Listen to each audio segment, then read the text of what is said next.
ঘূর্ণিঝড় মোন্তার প্রভাবে হওয়া টানা ৩ দিনের বৃষ্টিপাতে সিরাজগঞ্জে ফসলের ব্যাপক ক্ষয়ক্ষতি হয়েছে। বৃষ্টির পানিতে ডুবে যাওয়ার পাশাপাশি ঝড়ো হাওয়ায় নুয়ে পড়েছে কাঁচা পাকা ধান, নষ্ট হয়েছে শাক সবজি সহ অন্যান্য ফসলও।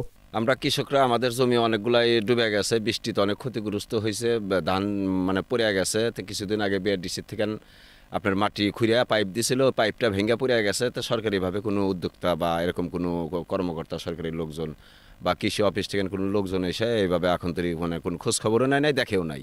তাহলে এই যে আমরা যে এত খাটনি করে জমি গোনা ধান গোনা লাগাইলাম, ধান গোনা এইভাবে নষ্ট হওয়ার মানে কি? তাহলে না লাগাইতাম তাহলে এক ভাগে আসিল, কিন্তু লাগানোর পরে ধান হয় ফুলিয়া কাটবো, আর হে ধান মনে করেন যে ধান ডুবে গেছে। তো এই পর্যন্ত কোনো সরকারি লোকজন খোঁজ খবর নেয় নাই।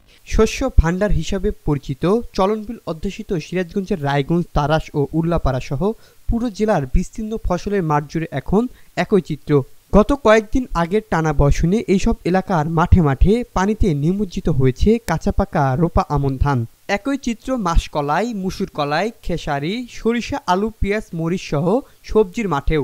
বর্ষণে ক্ষতিগ্রস্ত হওয়া কৃষকেরা এখন পাকা ও আধা পাকা ধান কেটে নিচ্ছেন। পানিতে ডোবা এইসব ধান কাটতে হচ্ছে বাড়তি মজুরি দিয়ে। তবু মিলবে না আগের মতো ফলন, পাবে না অর্ধেকও। ফলে লোকসান গুনতে হবে। আর আগামী মৌসুমে চাষের মূলধন জোগাড় করতেও বিপাকে পড়বেন কৃষকেরা।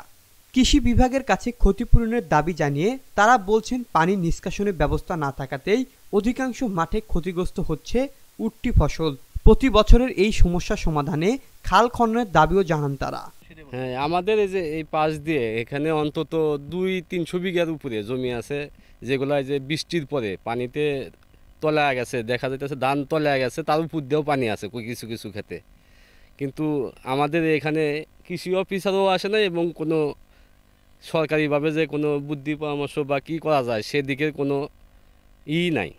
সরকারি অনেক লোকজন আছে, যারা অফিসাররা আছে, যারা এগুলো দেখার কথা ছিল।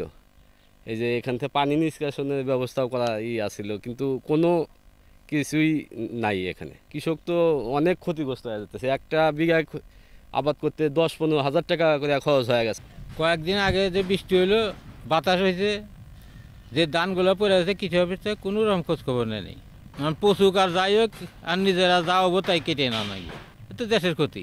আমাদের শিয়ালখুলিনে যে বিএস কৃষি উপসহকারী কর্মকর্তা জনাব ইব্রাহিম রহমান, তিনি সুন্দর আমাদের কৃষকদের কী অপরিণীয় ক্ষতি হলো, বা পানি জলাবদ্ধতা বৃদ্ধি পেল, ধানগুলো কীভাবে পড়ে গেল, পানি বাইর করার কী ব্যবস্থা, এগুলো ব্যাপারে কোনো আলাপ আলোচনা হয় নাই, বা তিনি এসে ব্যাপারে আমাদের সেখানে পরামর্শও করে নাই। যার কারণে আমাদের অপরিণীয় ক্ষতি হয়ে গেছে। 4টা বিলে যে পরিমাণ ধান নষ্ট হয়েছে, এই 4টা বিলে ধান দেওয়া আমাদের অত্র অঞ্চলের লোকজন বাঁচত, প্লাস যে ধান বৃদ্ধি হতো আমরা হাট বাজারে বিক্রি করতাম, এতে কৃষক লাভবান হতো। কদিন আগে যে ডলটা হইলো, সেই ডলের সাথে হালকা বাতাস ছিল, তো পানি হয়ে গেছে, পানি বাইর করার কোনো পদ্ধতি নাই। আমার পাশে যে কোনো কৃষি অফিসার বা কোনো এরকম একটা এই লোকজন আসা, তাও আসে নাই। আমরা এইভাবে হাই উতাসের মধ্যে আছি, সব ধান পড়ে গেছে, ধানে ফুটা পানি। কৃষকরা যদি কৃষি অফিসারদের পরামর্শ মাঠে এসে দিত, তাহলে আমাদের ফলনগুলো আরও ভালো হইতো। পরামর্শ দিলে আমরা আরও লাভবান হতে পারতাম। কিন্তু আমরা যখন অফিসে যা কোনো জটিল সমস্যা হইলে আমরা অফিসে গেলে হয়তো বা পরামর্শ পাই, কিন্তু মাঠে কোনো পরামর্শ পাই না। তবে কৃষি বিভাগ বলছে, ক্ষয়ক্ষতি কমাতে ক্ষতিগ্রস্তদের পুনর্দনার আওতায় আনতে করা হচ্ছে তথ্য সংগ্রহ। মোট 407 হেক্টর জমি আমাদের ক্ষতিগ্রস্ত হয়েছিল। এর মধ্যে সর্বোচ্চ পরিমাণ হচ্ছে রোপা আমন 236 হেক্টর, মাসকলাই আছে, সবজি আছে, কিছু মরিচ আছে, এবং অন্যান্য বিশেষত আলু, সরিষা, যেগুলো নতুনভাবে বপন শুরু হয়েছিল। আমরা এই ক্ষতিগ্রস্তদের তালিকা বা হিসাব মন্ত্রণালয়ে প্রেরণ করেছি আমাদের কৃষি সম্প্রসারণ অধিদপ্তরের মাধ্যমে। না, এটি হওয়ার সুযোগ নাই আসলে, যেহেতু কৃষকের তুলনায় আমাদের সংখ্যা একজন উপসহকারী কৃষি কর্মকর্তা যে অনুপাতে থাকার কথা, সেটা আসলে আলটিমেটলি তার কয়েক গুণ বেশি, কৃষকের সংখ্যা বেশি। আমরা যে মোবাইল নাম্বার সব কৃষকদের কৃষি উপসহকারী কৃষি কর্মকর্তাদের দেওয়া আছে কৃষক ভাইদের কাছে।